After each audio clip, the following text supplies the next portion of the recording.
অসাম্প্রদায়িকতার অনন্য দৃষ্টান্ত বাংলাদেশ। এটি অব্যাহত রেখে সব ধরনের প্রতিকূলতা মোকাবেলা করার আহ্বান জানিয়েছেন বিএনপির সিনিয়র যুগ্ম মহাসচিব রুহুল কবির রিজভী।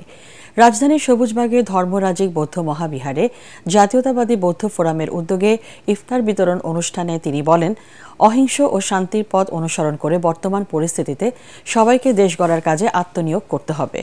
অশুভ শক্তির বিরুদ্ধে সবাইকে সতর্ক থাকার আহ্বান জানান রিজভী। এই সময় বিএনপির যুগ্ম মহাসচিব অ্যাডভোকেট আব্দুস সালাম আজাদ সহ মহিলা বিষয়ক সম্পাদক আফরোজা আব্বাস উপস্থিত ছিলেন।